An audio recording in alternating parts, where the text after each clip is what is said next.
The City of Dublin, yesterday, today, and tomorrow. Your city to live, work, and play. I'm Brian Bazemore, President and CEO of Community Bank of Dublin-Lawrence County. We would like to invite you to come by and experience a welcoming banking environment. Come by today and have a cup of coffee and let us talk with you about our many products, savings accounts, checking accounts, CDs, and our many loans. You're more than just a number to us, you're family. Come by today, Community Bank of Dublin-Lawrence County, member FDIC, and equal housing lender. Summer's right around the corner, and you know what that means. It's vacation time. Here at Dublin Nissan, we can get you ready for vacation, whether it's a new Nissan or Chevrolet, or just servicing your current vehicle. And guys, if you're looking for a new fishing truck, you can't go wrong with this all-new 22 Frontier. And if your needs are bigger, we got the trucks for you too. It's your choice. I know what mine is. Remember, Don sells Corvettes well. Hurry in to Dublin Chevy Nissan.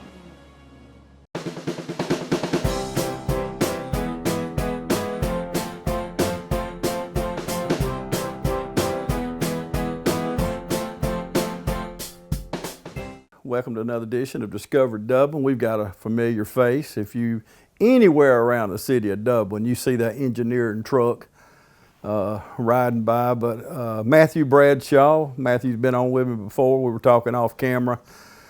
Been on with us a few times, but this is our new show that we're doing on behalf of the city. And if you want to watch it again and again and again, because you want to hear me and Matthew, go to our YouTube channel, TV 35 WDIG. You can watch anytime you want on your smart TV or whatever. But it's funny, Matthew. People watch TV differently now. You know, I was in a restaurant recently and a guy comes up and said, "Mr. Dill, I was sitting over there eating, watching you on television." You know, and I'm not used to that yet, where it's your iPad or your smartphone or whatever, but it's not just, especially younger people like you, it's not sitting down in front of the actual TV a lot of times. Yeah, we don't have to watch TV when the TV says we do anymore. That's right. We can watch it when we want to. Let's go and get Hillcrest out of the way. I get the most questions like you do when you speak at First Friday. You already know somebody wants to know about Hillcrest. That's right. But I went by this last week, and they were paving, and it's so pretty with the middle, whatever I'm trying to say, the medians out there. Thank you. That's an engineer right here. So. But tell us about Hillcrest. Hillcrest is coming along really well. I know it's been a long project and probably caused some inconveniences for a lot of people, but we've been trying to get the word out about it, you know, in advance to the public and let everybody know where the work's going on, and so they can avoid it if possible. I mean, a lot of places there's more than one way to get there, but some there's not. But I'm really pleased with it. The last several weeks we've been doing a lot of paving, which is more of what, you know, everybody thinks of when they think of road work. I mean, we spent a year doing a lot of underground work, and I'm sure everybody's like, what are they doing? You know, when are they going to start on the road?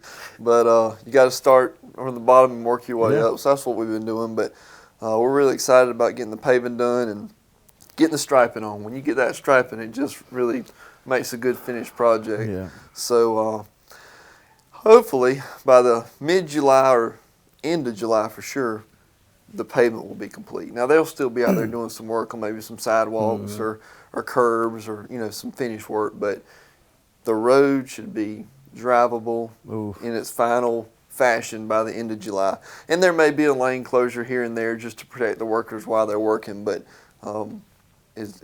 we're about. I remember when they built that road from Claxton Dairy is where it stopped. You know, where you come Hillcrest stopped at Claxton Dairy, and the rest of that was just woods. But when they built that, we thought we had died and went to heaven because we called it the roller coaster road.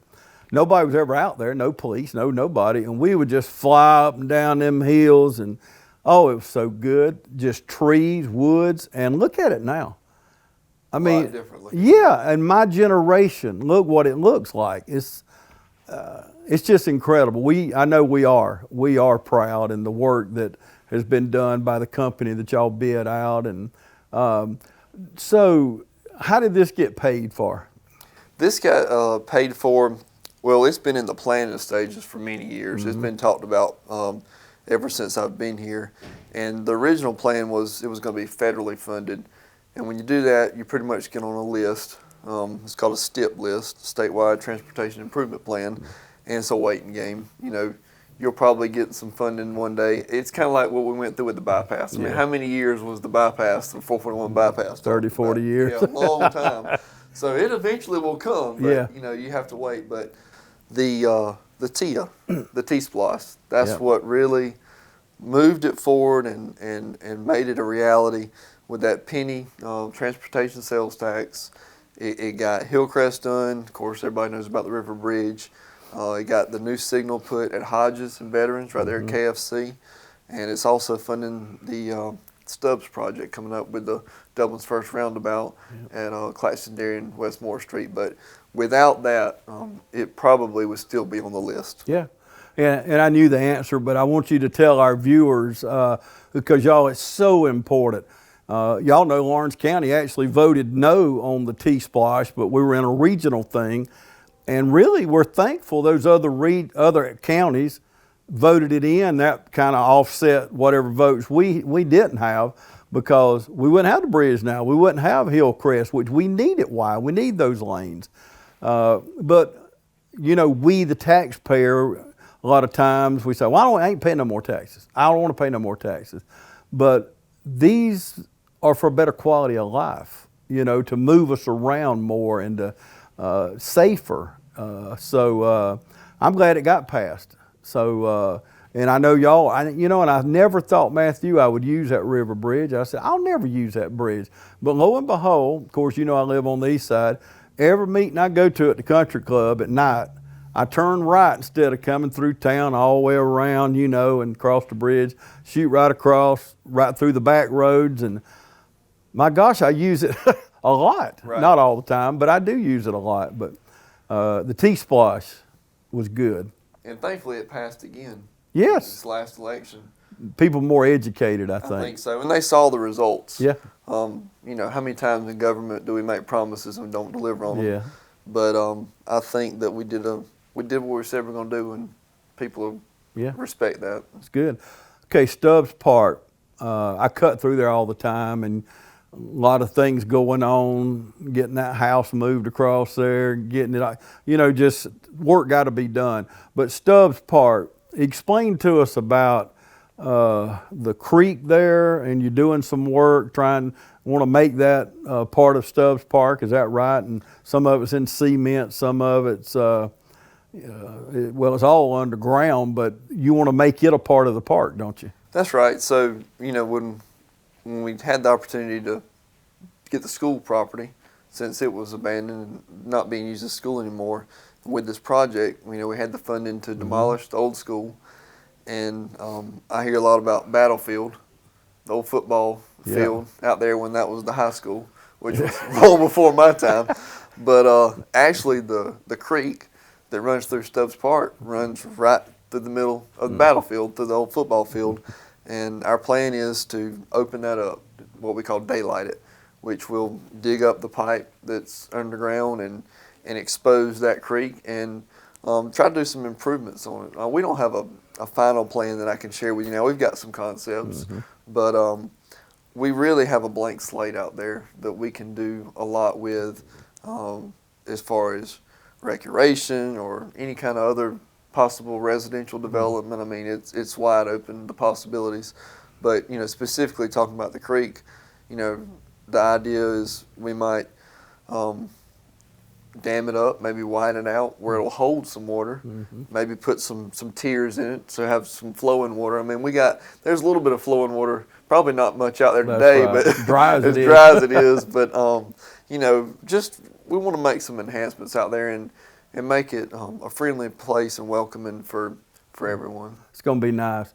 And we don't have a final plan, I realize that, but they are ideas being floated around. But based on other things that the city's done, it is going to improve the quality of life.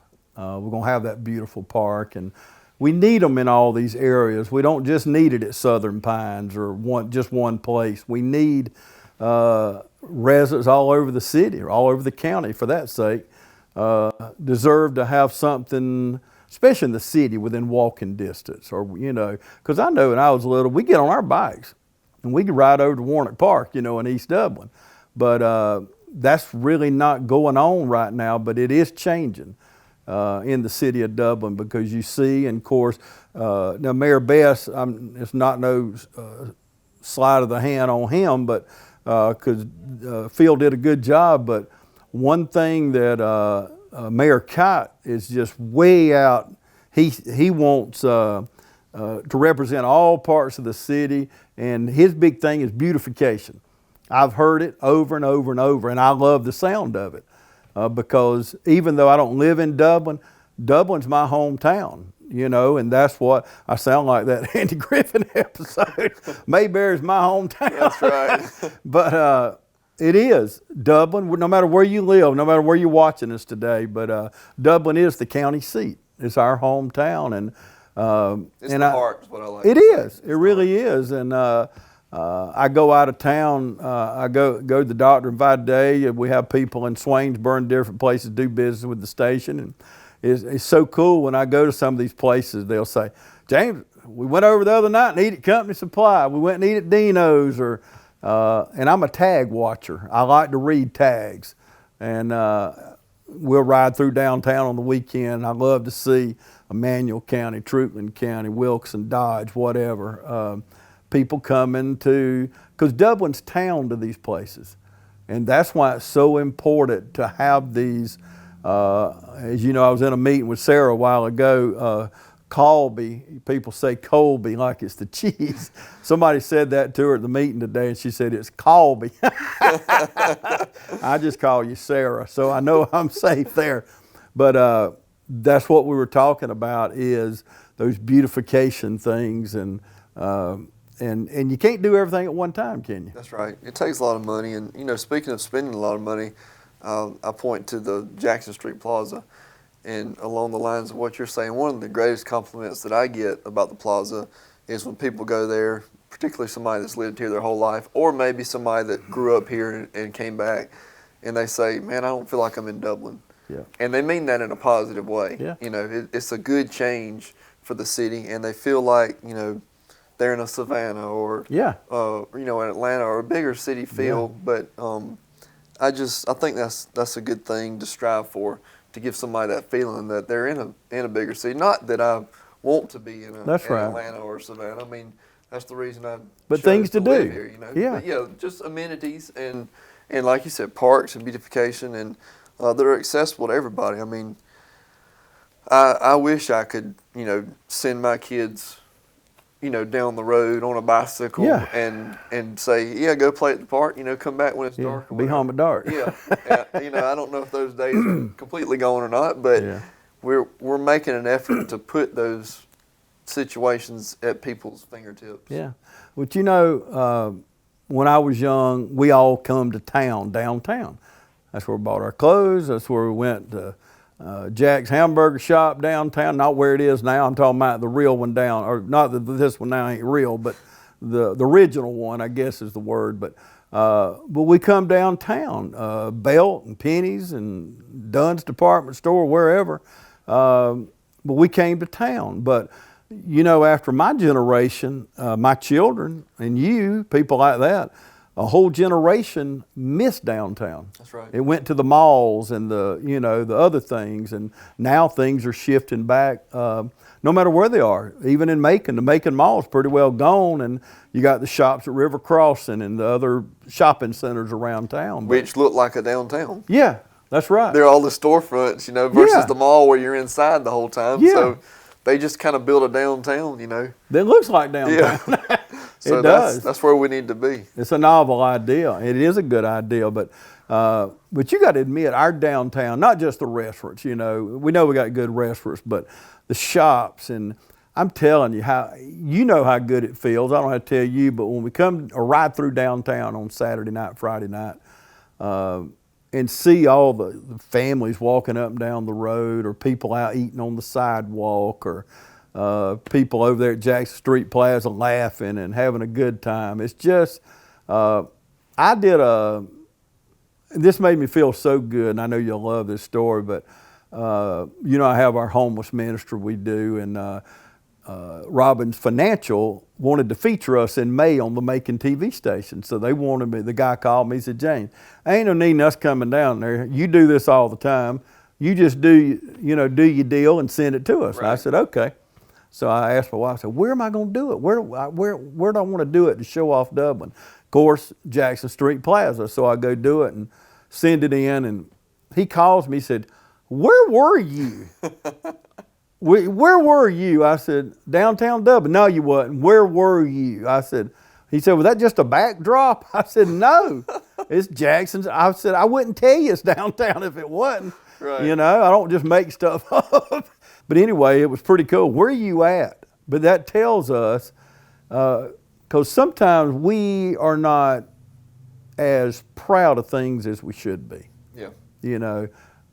Take things for granted. Yeah, we do, but we see it all the time. Well, I think a true measure of the success of a downtown area is just what you talked about, is riding through there on a Friday night and a Saturday night, sometime after 5 o'clock, Yeah. when before, in years past, the sidewalks were rolled up. You know, it was dead. And now you've got people living down there, shopping down there, eating down there. It's a living, breathing space, you know, almost 24/7. It is. And Tara, we were talking one day, and she told me, and I couldn't dare quote it to you now, but it blew my mind, I'll tell you that, how many selfies were taken at Bicentennial Plaza. It was some crazy, you know, I'm not talking about 1,000 or 5,000 or 10,000. I'm talking about a whole bunch of selfies, you know, more than I can imagine, because I'm not a selfie person, but Right. That generation is. But it was amazing. But that shows us too, that generation has come back downtown. Mm-hmm. And Jackson Street Plaza wasn't there at the time, but we were talking about Bicentennial Plaza, which has so tied our downtown through there to the farmers market, and you know, and if it wasn't for our forefathers, Matthew, you know this, having that dream and building on it, because you got to slowly do it, but we got to thank our forefathers for having a vision. And it's our duty to preserve that vision. Yes, yep, and that's where his wife's going to come in right after the break. We're going to talk a little bit more. We done got her back on board, if you ain't heard. We got breaking news here today, y'all. Stay with us. We'll be back right after this. All right, boys, if you want to go to college, you have to clear out another one of these. What if we told you there was a better way to save for your kids' college than pickle jars? Morris Bank's Savings Builder account and moolah makes saving for your kids' college easier than ever. All you have to do is connect the account to your debit card, where it automatically rounds up your purchases to the nearest dollar, depositing that spare change into a moolah account, where it will grow into a nice little nest egg for whatever your kids have their sights set on.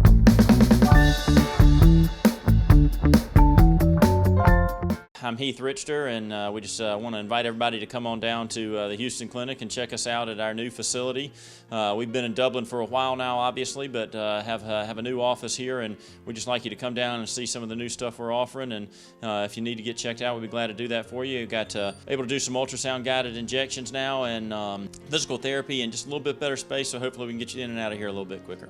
Come by and see us today at our brand new location, the Houston Clinic, Medical Drive in Dublin.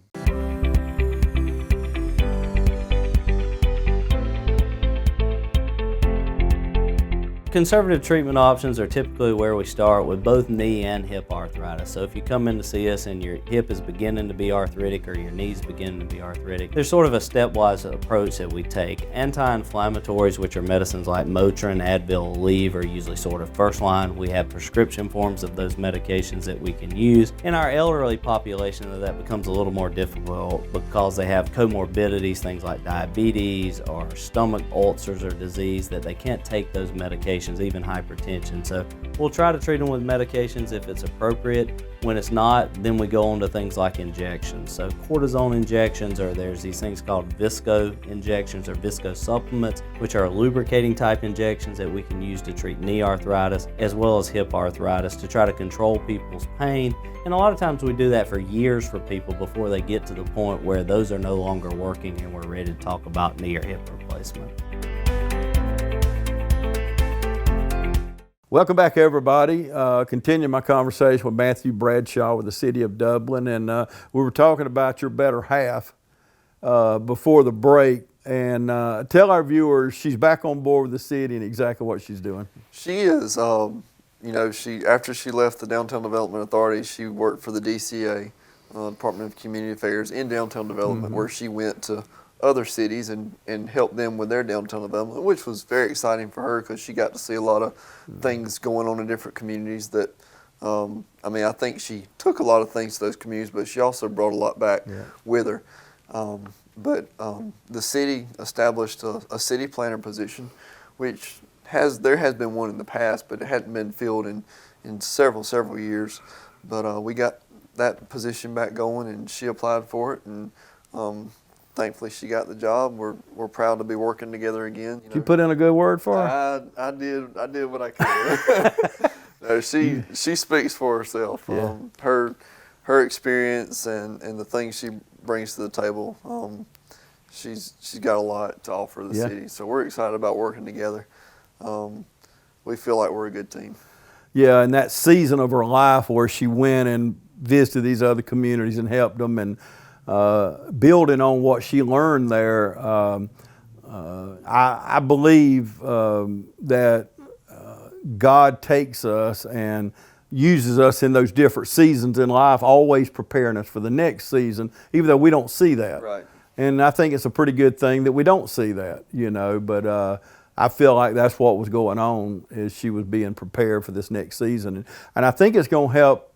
It's not only in that area, but you're kind of putting somebody, you know, planning and zoning and all that kind of stuff, and somebody to spearhead that, just like putting all, and I want you to talk about this, but like y'all are putting all the gas and water and sanitation and all down in one area, and I think you're going to build a new building. Is that what you're going to do? And put all them together, you know, because before they all working, you know, but you need your team together.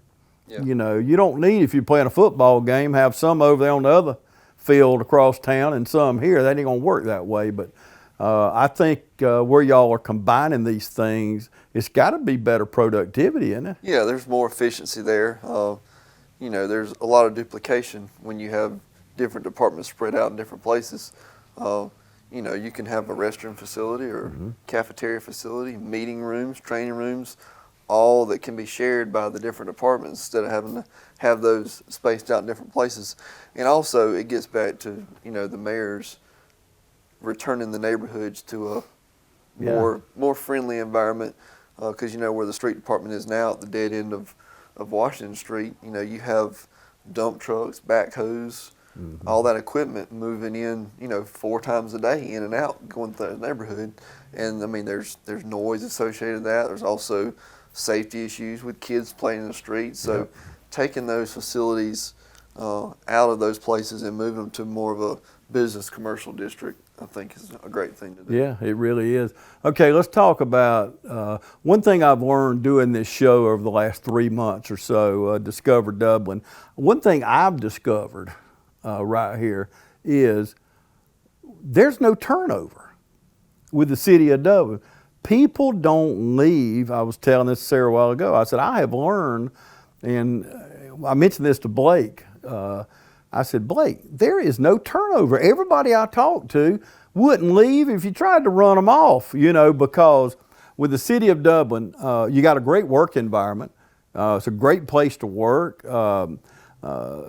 Above average pay, great benefits, great working relationship, the way the city government is set up.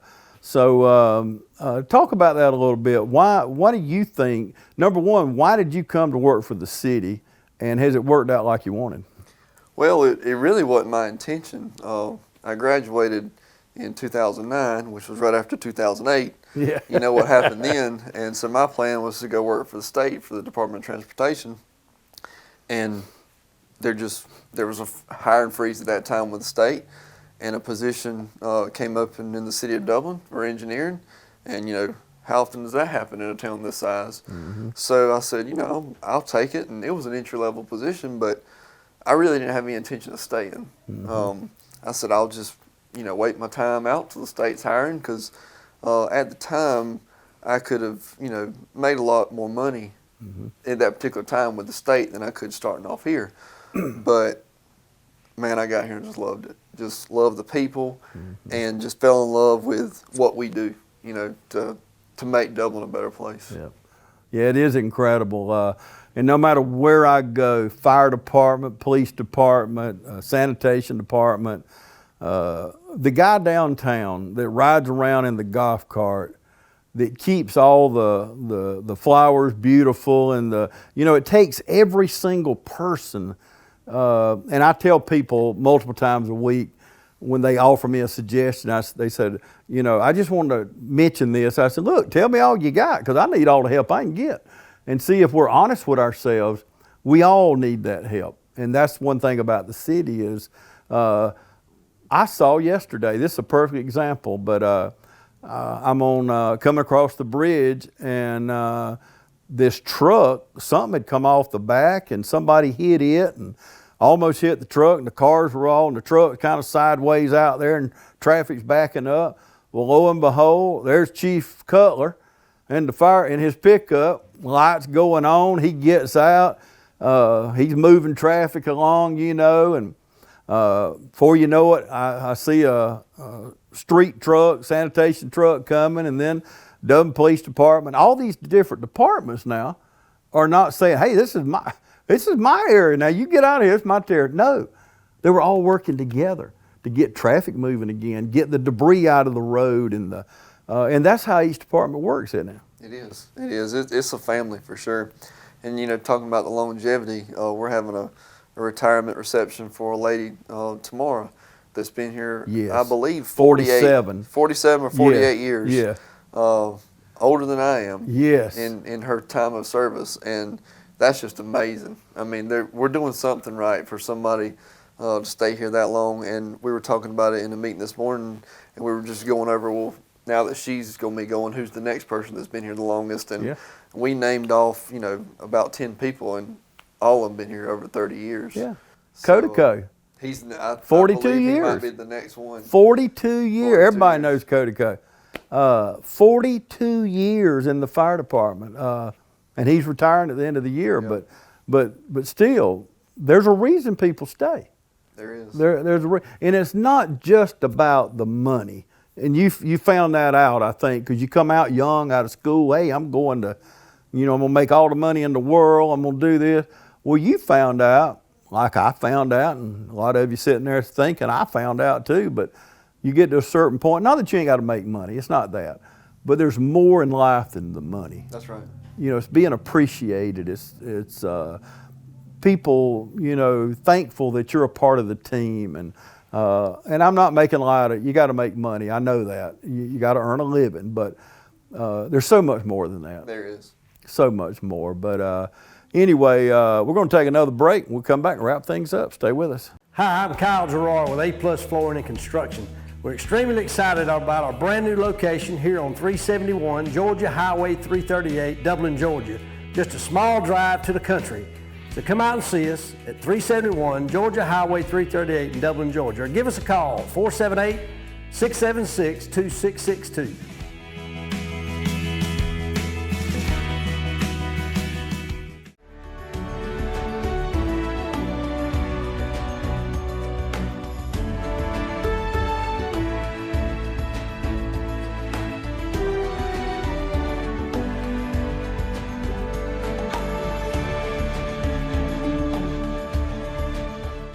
From humble beginnings with a desire to serve the Dudley community, Bank of Dudley has grown to 5 locations, serving Lawrence, Twiggs, and surrounding counties.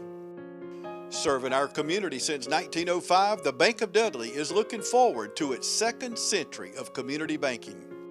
Drop in today to any of our 5 locations: Jeffersonville, Dudley, East Dublin, Veterans Boulevard, and downtown Dublin. Bank of Dudley, member FDIC, and an equal housing lender.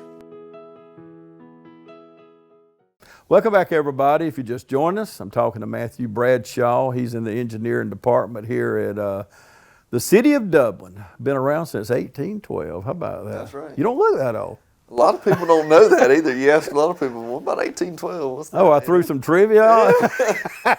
It just rolled off. I don't know why I said it, but it's true. We're 210 years old, huh? Just quick math. Strong. Yeah, that's right. Yes, and you got to admit, think about 1812. You know, my church was founded in 1821. We just turned 200 years old last year. We're 201. But you know, I think back of that era, 1812, 1821, whatever. Think about the era. And our church was founded by 10 whites and 2 blacks. And in that day, that was really something to be celebrated, because there's churches that's been tore apart because of race. Right. And I ain't figured that one out yet, because a church ought to, you know, that ain't how we ought to be. Right. You know, we're supposed to love everybody. And, but, you know, think about when the city of Dublin was founded and all the, out here in the hall, I think it's this hall out here, where all the mayors are hanging. I'll look at those pictures sometime and, you know, just think about, gosh, what, you know, when he was mayor, And, you know, I think about in my lifetime about Mayor Walker, Bob Walker. He was mayor under some difficult times. Right. And he was the right man for the job at the right time, because he guided this city through some very tough times. And those of you watching, we ain't got time to go into the whole thing, but everybody knows that era, that we were having racial problems and things like that. But it's weathered. The city of Dublin has weathered many things. It's even weathered the Michael Clay era. Now that's saying something, isn't it? Yeah. And I bring that up before we close. Everybody loves Michael Clay. I mean, come on. And he's going to be watching this on YouTube, and he's going to dog me out. If I hadn't have said his name, he's going to dog me out. And saying his name the way I said it, he's going to dog me out. But you and I and he have had some good times cutting commercials. And I'm glad we didn't have cameras on us cutting the fool. But you know, that's part of enjoying your job is, you know, I think you said y'all have 6, you told me off camera, in your department. You know, you got to get along. You got to have some fun and laugh, and, you know, you can't just be serious all the time. That's right. You know, you got to enjoy it, but you do work in a good department. And Matthew, everybody I've talked to so far don't just work for the city. They serve in some capacity in the community. And you're a big part of... I'm in the Exchange Club. So you'll see me flipping pancakes. You flipped a mini. Or I'm usually filling up tea glasses and things like that. Whatever, that's important. Yeah, we'll do whatever it takes. I'm also in the volunteer fire department out in the county. Mm-hmm. I live in the city, but I do volunteer out in the county, and it's kind of like one of the things you're talking about, you know, where you maybe not understand what you're doing at one time in your life, why you do it, but I got into the volunteer fire department out of high school, and you know, there's a lot of lessons to be learned about municipal government and leadership and organization in the fire department. Yeah. And I think that really helped set me up for things I do today.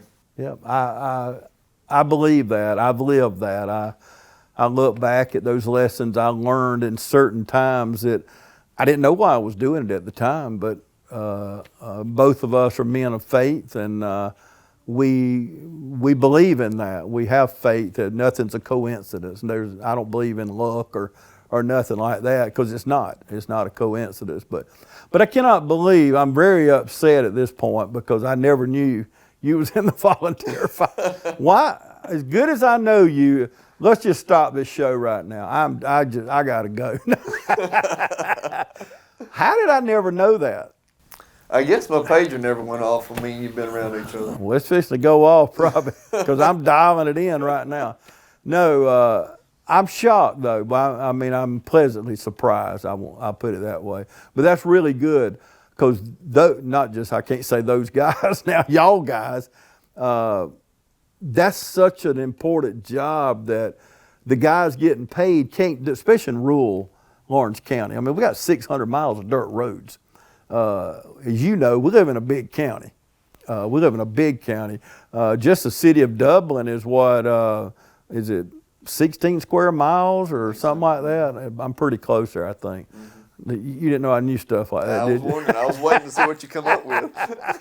I'm pretty close on that, I think. But we were at a meeting before I got here, you know this, at the chamber, and Sarah Colby was there speaking to us, and we got through, and she said, James, I was going to tell her something. She said, I know you know. I know you. I said, no, you don't know I know.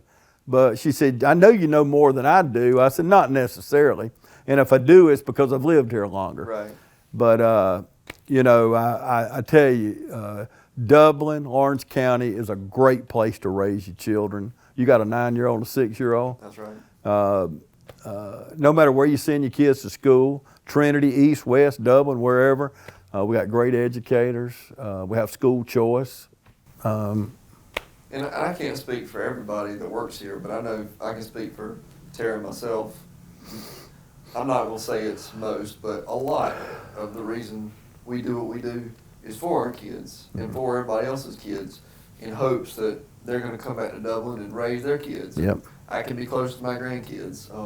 We want to try to keep making Dublin, you know, be the town that everybody wants it to be, to attract, you know, great industries, good paying jobs, and have the amenities that, you know, everybody desires to be around. Yep. And I think, you know, Dublin's a good size. It's not too small. It's not too big. And you can get to other parts of the state, and even, you know, you can be in Tennessee in several hours, or down to the beach in several hours. I mean, we're a diverse state, and being right in the middle of all that, you know, mountains and beaches and coastline and all that. I mean, Dublin's really in how could you ask for a better location I agree. to live in? Yeah.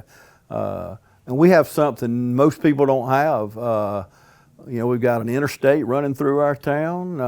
You know, we've got major arteries. 441 Highway 80 goes from as far west as you want to go, or east, or 80 north and south, or I-16 will link you from you know, the coast of Georgia. Well, it runs into 75, but and on and on and on. Right.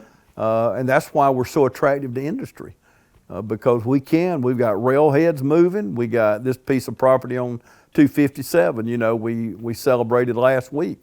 You got a railhead going right through it. The interstate's 3 miles maybe, I guess, from that side at 257. And we've got leaders that get together and get things done. Yeah. I was with someone from Macon a while ago, and they told me, James, y'all have got it so good here, because it's like their leaders can't get along. You know, they just can't seem to get along. And our men and women, not that they don't get in the back room and maybe hash it out, and that's all cool, but they work it out. That's right. They work it out. And you got to admit, we live, and you did admit that, but you watching us here, and I'll have somebody jump me because I talk so good about Dublin and Lawrence County. I had a man, I was talking about shopping local, and I had a man get on to me in town about, you know, he don't shop local because there's nowhere to shop. I said to myself, there's no need to argue, but there's plenty of places. I shop in Dublin, Right. East Dublin, Lawrence County, you know, but maybe you can't get everything you want here, but we've got just about everything, and we're a medical hub.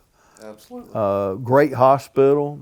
So, and you're right, Matthew, and that is why people like y'all, you and Tara, do those, is so your kids can grow up. My kids are grown now. They both have wonderful jobs here in Dublin. My grandkids, 7 grandkids, I get to see them all the time, not off some distant, but that's all because they got really good jobs here in Lawrence County. So, and that's what I think anybody dreams of.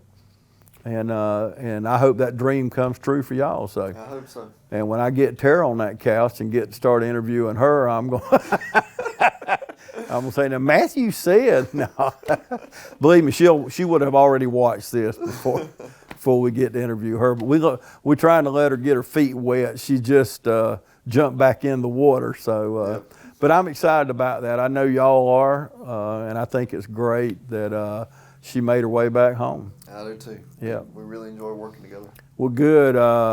Maybe you'll see, if you see Matthew around town, make sure you thank him, tell him you saw him on television, or order a pancakes or something. That's huh? right. Sausage, pancakes. I have some tickets for them. Yeah, hey, it'll be here before we know it.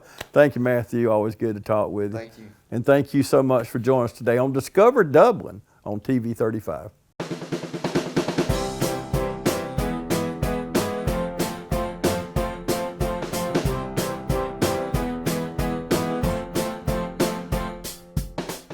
I'm John Coursey. I met Dr. K in September of last year. First appointment, he went whole body. Instead of trying to do just one section, he looked at the whole body and discovered that I had 35% heart function in my heart and 90% blockages in my left leg and about 60% blockage in my right leg. I felt like he was looking out for me, not for himself. He actually drew my problem out on a whiteboard so that I could understand what was going on. Over the course of 6 months, he put 2 stents in my heart, 5 stents in my left leg, 1 stent in my right leg, and I've gone from being able to walk maybe 50 feet to as far as I feel like I want to go. He has changed my quality of life for the better, and I think he is the best doctor I have ever been to. And I recommend anybody, and have recommended to several people, to come see Dr. K so that he can fix their problems as well. The staff, City of Hope is a great place to go. They are so friendly. They call me by name when I go in and sit down. I don't even have to sign in anymore. They call me by name after the first visit. Thank you. You've changed my life, made it 10 times better than it was 6 months ago. When I went to Dr. K, I felt like I was on the way out of this world. Couldn't walk, couldn't do what I wanted to do. My quality of life was low. Today it's high. I believe he saved my life. What can you say to somebody to save your life? Thank you.